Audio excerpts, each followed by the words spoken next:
ये जो बच्चे का पाँव आप देख रहे हैं और ये वीडियो आप देख रहे हैं, ये बीमारी का नाम है पायोडर्मा गैंग्रीनोसम जो बच्चे के पाँव पे है और इसकी उम्र मात्र 2 महीना है।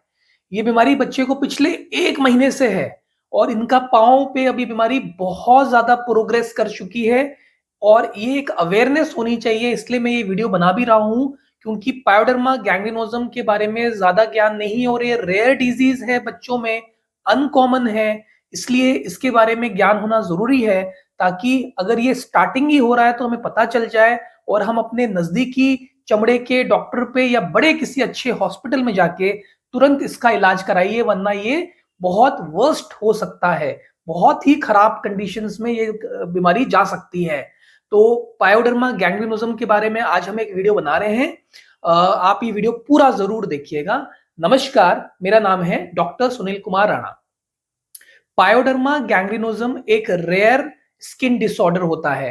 ये रिकरेंट हो सकता है, बार-बार वापस लौट सकता है, क्रॉनिक हो सकता है, बहुत पुराना हो सकता है और ज़्यादातर ये एडल्ट्स में देखने के लिए मिल जाता है 20 से 50 इयर्स की एज में। पर बच्चों में ये रेयर है, अनकॉमन है, पर मिल जाता है। तो इस बीमारी के बारे में क्या देखा जाता है कि आपके शरीर के ऊपर पहले अल्सर्स बनते हैं। अल्सर्स इन सेंस पहले एक ब्लिस्टर बनेगा, घाव बनेगा, दाना बनेगा, जैसे पिंपल होता है और ज्यादातर ये एक्सट्रीमिटीज यानी कि पाँव पे ज्यादातर देखने के लिए मिलता है। बॉडी पे और हिस्सों पे भी मिल सकता है लेकिन ज्यादातर कहाँ मिलेगा? लोअर लेग पे, एंकल के पास, शिन एरियाज में यानी घुटने से नीचे ज्यादातर देखने के लिए मिलता है।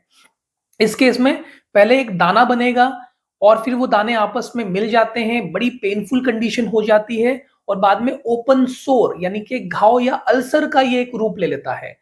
इसमें सूजन देखने के लिए मिलती है, दर्द तो अनबियरेबल काइंड ऑफ हो जाता है, बहुत ज्यादा इसमें पेन देखने के लिए, कंडीशन देखने के लिए मिलती है। तो इसकी पहचान ऐसे होगी, ठीक है। दूसरी चीज होती है कि ये जब बढ़ेगा तो आपको ऐसा लगेगा कि ये वुंड सा होता जा रहा है, ओपन घाव बनते जा रहे हैं, पर ये धीरे करके अंदर ही अंदर आपके स्किन को सड़ा रहा है, खराब कर रहा है।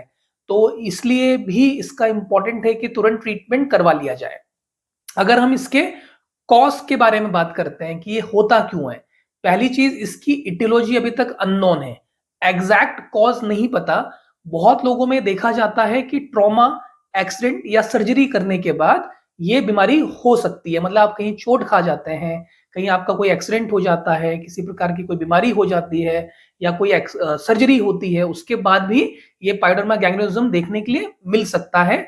और इसको बहुत लोग ऑटो इम्यून डिजीज भी बोलते हैं क्योंकि कहीं ना कहीं आपका ही इम्यून सिस्टम आपके टिश्यूज में आपकी बीमारी को क्रिएट भी कर रहा होता है।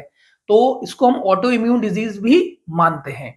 अगर हम बात करते हैं कि इसके साथ साथ और कौन सी बीमारियां देखने के लिए मिलती है, यानी लिंक डिजीज कौन सी हो सकती है, तो बहुत सारे पेशेंट में अगर रिमोटॉइड आर्थराइटिस है, क्रॉन्स डिजीज होती है, अल्सरेटिव कोलाइटिस है, कैंसर है, ब्लड कैंसर है, लिम्फोमा है, तो उनके बीमारी में भी साथ साथ ये बीमारी भी देखने के लिए मिल जाती है। तो ये सारी लिंक डिजीज है। अगर पायोडर्मा गैंग्रीनोसम है तो ये बाकी बीमारियों को भी आपको चेक करना पड़ेगा, कहीं ऐसी कोई कंडीशन आपके शरीर में तो नहीं हो रही है।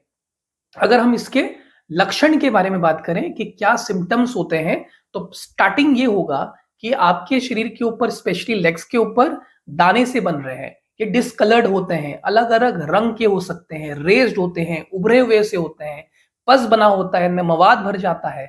इसमें पेनफुल कंडीशन देखने के लिए मिलती है, दर्द होता है, सूजन यानी इन्फ्लेमेशन होती है, फीवर्स, चिल्स आते हैं।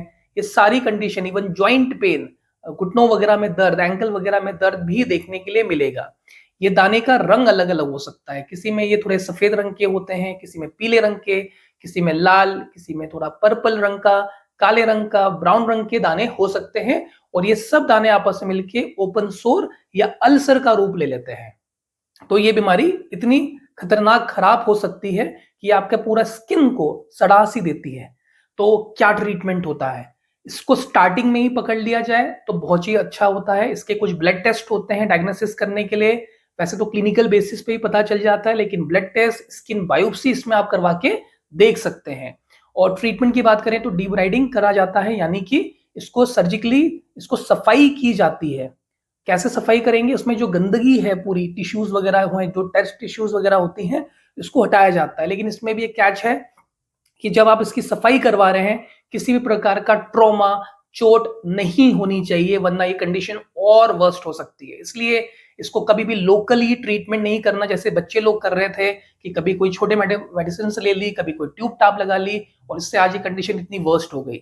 तो आप कभी भी ऐसी कंडीशन से ग्रसित होते हैं या आपको दिखता है तो तुरंत किसी बड़े अच्छे हॉस्पिटल में ही जाके इस केस को दिखाइएगा। तो इसमें डीब्राइडिंग किया जा सकता है, पहली चीज। दूसरा चीज, इसमें एंटीबायोटिक्स चलती है जैसे डॉक्सीसाइक्लिन, इसमें पेन किलर्स चलती है, एनएसएआईडी ग्रुप चलता है। अगर पेन बहुत ज्यादा है तो उसके हिसाब से दवाई को बढ़ाया जा सकता है। इसमें सिल्फाडाइजिन करके ट्यूब, म्यूप्रोसिन करके ट्यूब्स यानी एंटीबायोटिक क्रीम दी जाती है।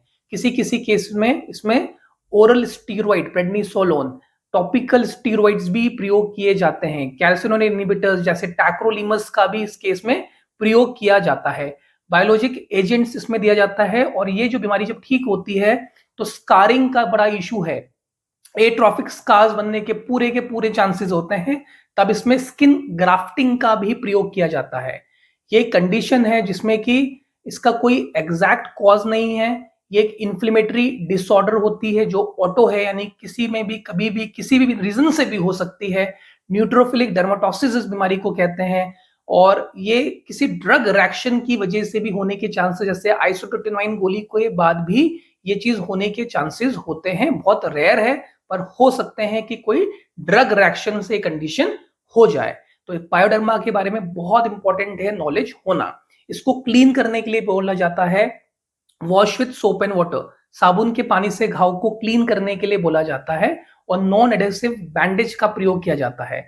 इसमें हाइड्रोकोलाइड बैंडेजेस का भी प्रयोग करने के लिए बोला जाता है। और जनरली ये सब कुछ हॉस्पिटल बेस में होता है। जब आपको बेनिफिट मिलेगा तो आप ये चीज घर पे भी कर सकते हैं। तो याद रखिए, पायोडर्मा गैंग्रेनोसिस एक रेयर स्किन कंडीशन है, रेयर स्किन डिसऑर्डर है, पर अनकॉमन नहीं है, मिल जाता है। इसके बारे में नॉलेज होना पूरा जरूरी है।